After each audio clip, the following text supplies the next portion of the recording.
नमस्कार। आज बात करेंगे भारतीय राजनीति के एक ऐसे सफर की जो सच कहें तो काफी हैरान करने वाला है। ये कहानी है योगी आदित्यनाथ के उदय की। तो सवाल यही उठता है कि आखिर एक छोटे से गांव का मैथ्स का स्टूडेंट भारत के सबसे बड़े, सबसे ज्यादा आबादी वाले राज्य का मुख्यमंत्री बना तो बना कैसे? चलिए इस सफर के हर एक पड़ाव को थोड़ा करीब से देखते हैं। तो कहानी की शुरुआत होती है एक बिल्कुल साधारण से लड़के से, जिसका नाम उस वक्त योगी आदित्यनाथ नहीं बल्कि अजय सिंह बिष्ट था। तो बात है 5 जून 1972 की। जगह थी उत्तराखंड की शांत वादियां और वहां एक छोटा सा गांव है पंचूर। यहीं पर अजय सिंह बिष्ट का जन्म हुआ था।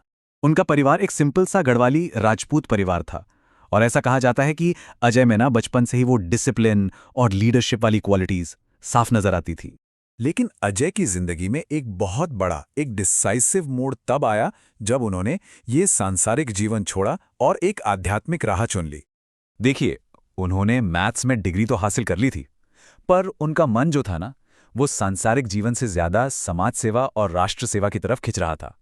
और बस यहीं पर उनकी जिंदगी का वो सबसे बड़ा ट्रांसफॉर्मेशन होता है। आप देखिए, एक तरफ थे अजय सिंह बिष्ट, एक मैथ्स ग्रेजुएट, और दूसरी तरफ थे योगी आदित्यनाथ, गोरखनाथ मठ के महंत। ये दो नाम ना असल में उनकी जिंदगी के दो बिल्कुल अलग अलग चैप्टर्स को दिखाते हैं। तो हुआ ये कि उन्होंने संन्यास ले लिया।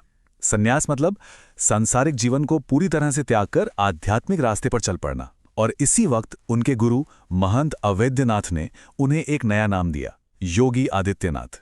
तो अब अध्यात्म का रास्ता तो चुन लिया था, पर जल्द ही उनकी जिंदगी में एक और नया और बहुत ही महत्वपूर्ण अध्याय शुरू होने वाला था, और वो था राजनीति का सफर। तो साल था 1998 और राजनीति में उनकी एंट्री हुई। वो भी क्या धमाकेदार एंट्री थी। सिर्फ 26 साल की उम्र में वो गोरखपुर से सांसद चुने गए। सोचिए उस वक्त ये कितनी बड़ी बात रही होगी। और ये तो बस एक शुरुआत थी। इसके बाद 1998 से लेकर 2017 तक वो लगातार 5 बार इसी सीट से सांसद बने। लगातार 5 बार एक ही सीट से जीतना, जरा सोचिए इस बारे में। यह दिखाता है कि गोरखपुर में उनकी पकड़ कितनी मजबूत थी, उनकी लोकप्रियता कितनी जबरदस्त थी। और सच कहें तो यही उनके नेशनल पॉलिटिकल करियर की असली नींव बनी। अब संसद में उनकी एक अलग ही पहचान बन गई थी। एक ऐसे नेता की जो किसी भी मुद्दे पर बिना डरे बिल्कुल बेबाकी से अपनी बात रखता था। उनकी छवि थी एक निर्भीक, स्पष्टवादी और बेहद अनुशासित नेता की। तो संसद में लगभग 2 दशक बिताने के बाद उनकी पॉलिटिकल जर्नी एक ऐसे मोड़ पर आ खड़ी हुई जिसकी शायद ही किसी ने कभी उम्मीद की होगी। और फिर वो दिन आया, 19 मार्च 2017। इस दिन योगी आदित्यनाथ ने उत्तर प्रदेश के मुख्यमंत्री पद की शपथ ली।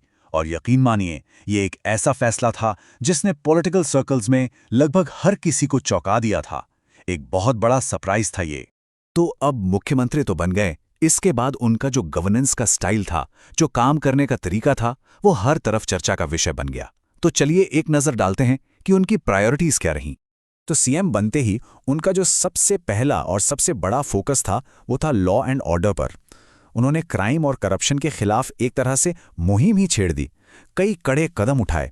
और सिर्फ इतना ही नहीं, इंफ्रास्ट्रक्चर जैसे कि सड़क, बिजली, स्वास्थ्य सेवाएं और साथ ही महिला सुरक्षा, इन मुद्दों को भी अपनी सरकार की टॉप प्रायोरिटी बनाया। तो अगर संक्षेप में कहें तो उनकी जो काम करने की शैली है उसे शायद 3 शब्दों में समेटा जा सकता है: डिसिप्लिन, सिंप्लिसिटी और टफ डिसीजंस लेने की हिम्मत। और यही आज उनकी प्रशासनिक पहचान बन चुकी है। तो एक छोटे से गांव से निकलकर सत्ता के शिखर तक पहुंचना, ये सफर वाकई में असाधारण है। पर अब सबसे बड़ा सवाल यही है कि इस यात्रा का, इस जर्नी का अगला पड़ाव क्या होगा? खैर, इसका जवाब तो सिर्फ आने वाला वक्त ही दे सकता है।